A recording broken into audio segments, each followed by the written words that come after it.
We're talking today to Congressman Faleomavaega.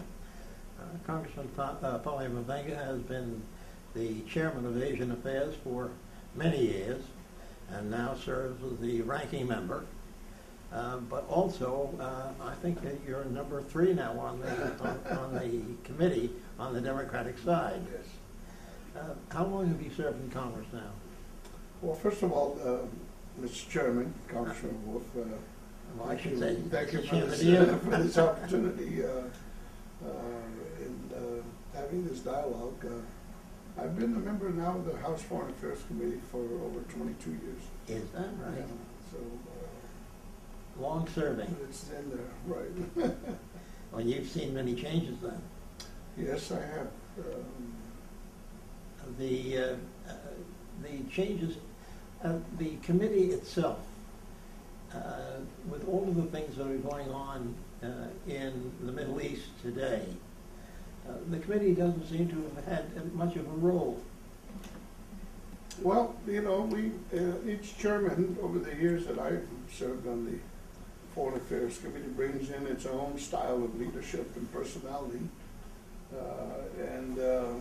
A lot of times, like you said, yeah, we are involved in the Middle East. Of course, the events that are now happening in the Middle East are so profound, because I don't think anybody expected the way it is now, with people from the various states in the Middle East all asking for a greater say in the process of their governments, and that's a real development that everybody was. I think the whole world was shocked that this is coming out the way it is. It too puts the United States in a very difficult position, having been dealing with some of these leaders over the years, and in the case of Yemen, Bahrain, and places like that, where we have somewhat of a dependency upon them. Well, you know, I think it goes back even before that period, during the height of the Cold War, when the two superpowers were vying for the leadership, or as well as to sway the world in terms of what it should be. And I think part of our foreign policy at the time is that we supported a lot of the authoritarian governments, as long as they were pro-Western, at least sided with our allies. And in the process, things just developed the way it did, and now it has changed now. And putting us in a very interesting situation, because I don't think we've had this kind of an experience in dealing with the developments coming out of the Middle East. Where do you see us down the road there? Well, it's not as simple as I would say it. And I'd be the last person to say that I'm an expert on Middle Eastern affairs, to the extent that the situation with Palestine and Israel has always been there for the past 60 years or more, and that hasn't changed much. And I think it's simply that what happened in the course of history, what happened in Palestine and Israel, seems to put all of these different players in the countries in terms of their involvement, how Israel has had to work its way through being the only democratic country in the whole Middle East, and of course the United States being the strongest supporter of Israel, thick or thin, the situation that has always been this way. But now, you know, the world has changed. It's no longer defining to say that this is the country that is our enemy.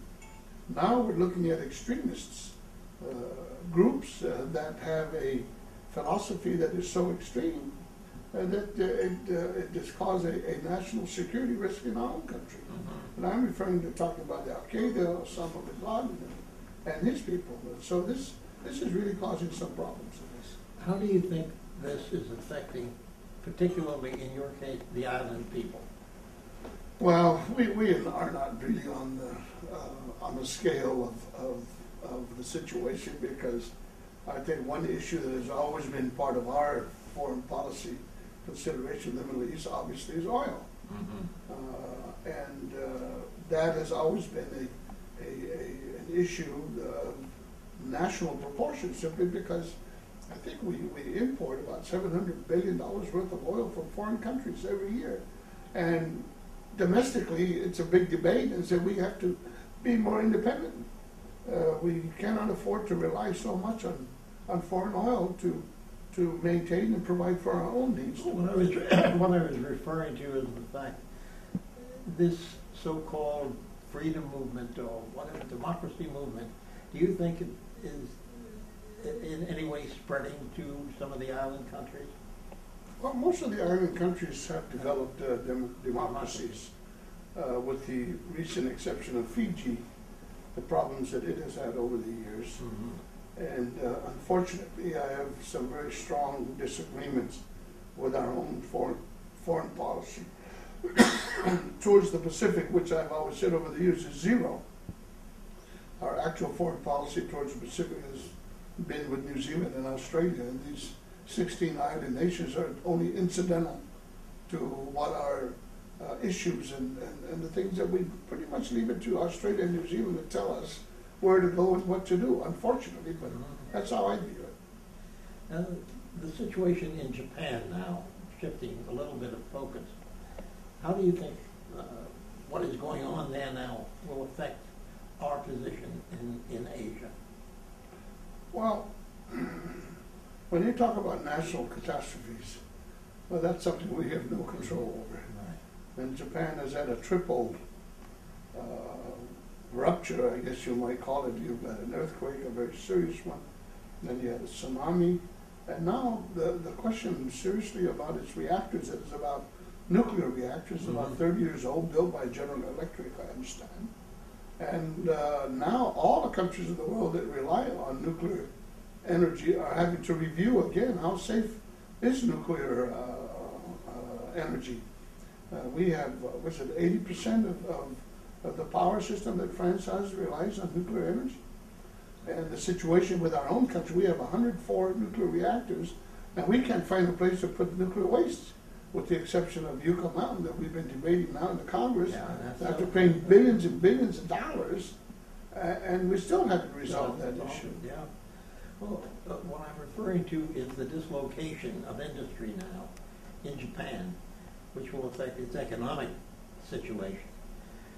Do you think that will have much of an effect upon us here? Well, Japan's economy, and I have to say that I've always admired the Japanese people. People with no resources, but only on people power or their ingenuity and being able, with only 150 million people in the second most powerful economy in the world. Of course, now China now is taking over that. And I have every confidence in the resilience of the Japanese people and their leaders. They're going to come back. And yes, but it's going to take time. It's going to take time, but I don't think that it's going to cause a real serious situation. I do believe the Japanese people will come back. That's probably faster than Haiti. Well, a lot more. If we were to compare with Haiti, I think quite obviously Haiti doesn't even have an infrastructure.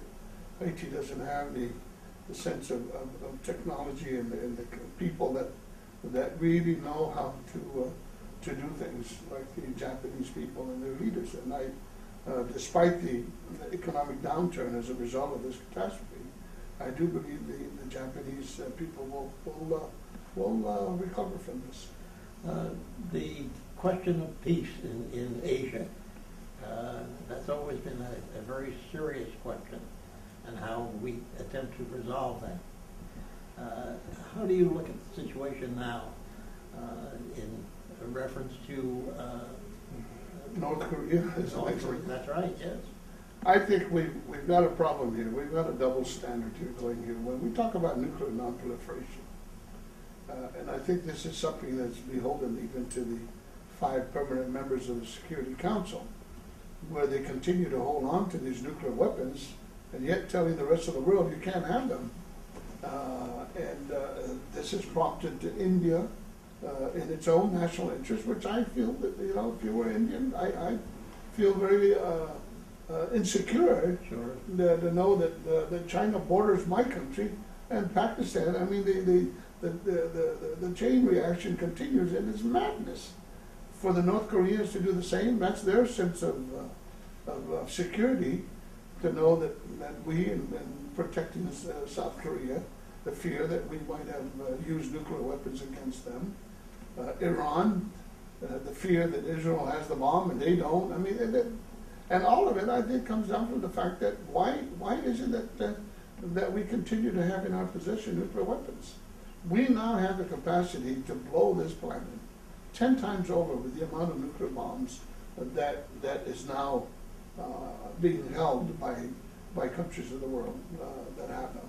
Mm-hmm. And to suggest that we ought to tell North Korea to disband its nuclear weapons, why aren't we doing the same in Pakistan or other countries? Because North Korea is such an evil empire that we ought to do this. I mean, they are unpredictable, that we can say.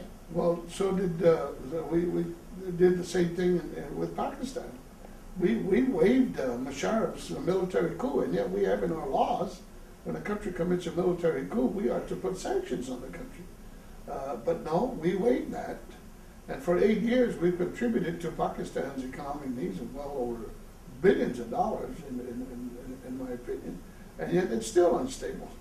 Still has some very serious problems. But harboring radical elements. Absolutely, absolutely. So it's a real serious matter.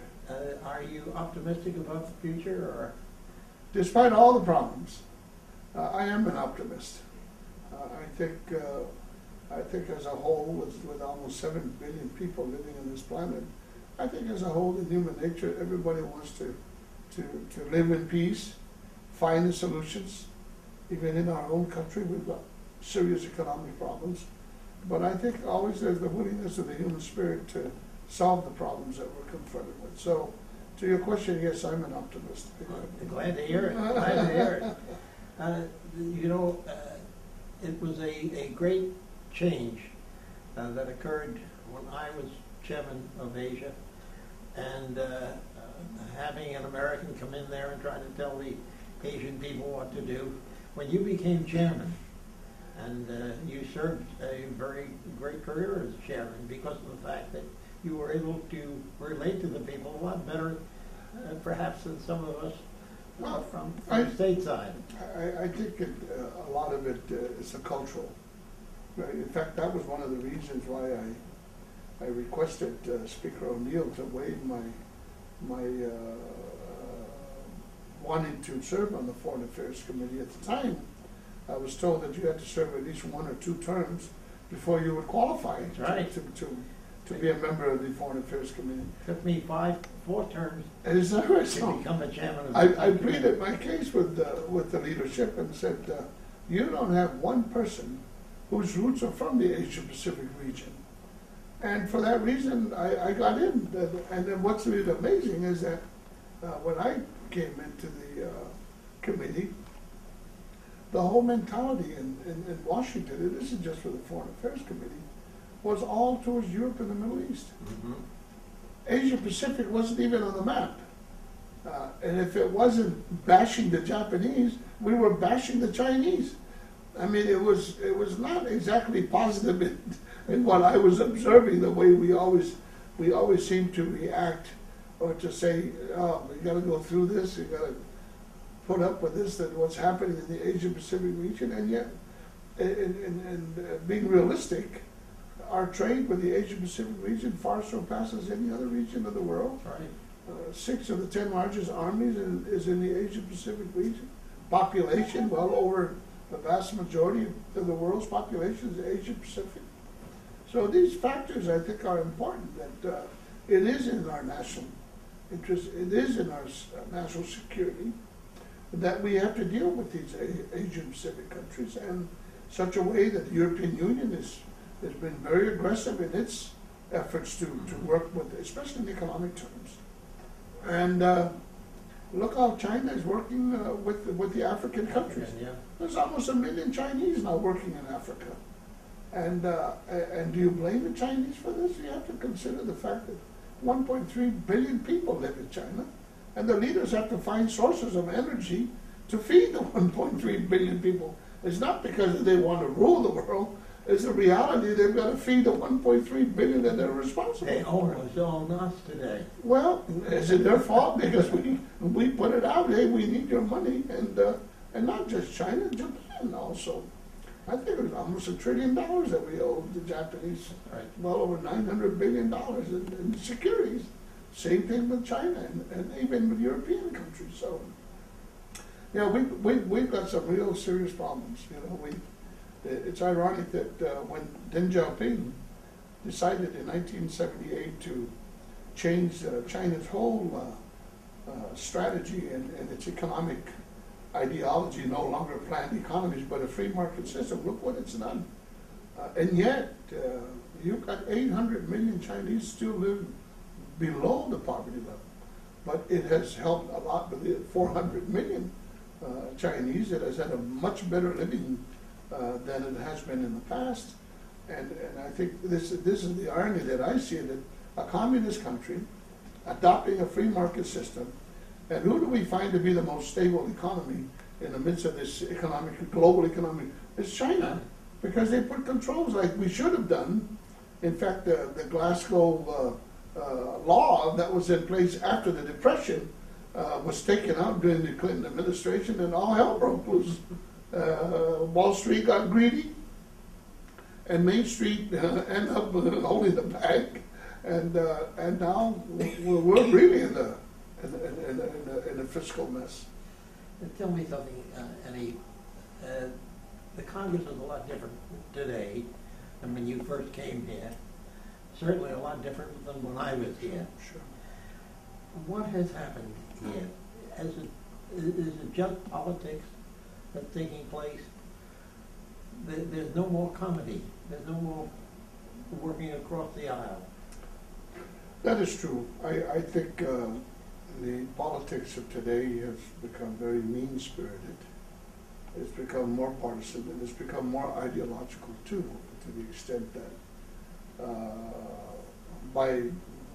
for whatever reasons, when you accuse the President of the United States of being a socialist, when you accuse him of being a foreigner, that he wasn't really born in the United States, it touches on some real extreme ideological beliefs that this man shouldn't be President of the United States.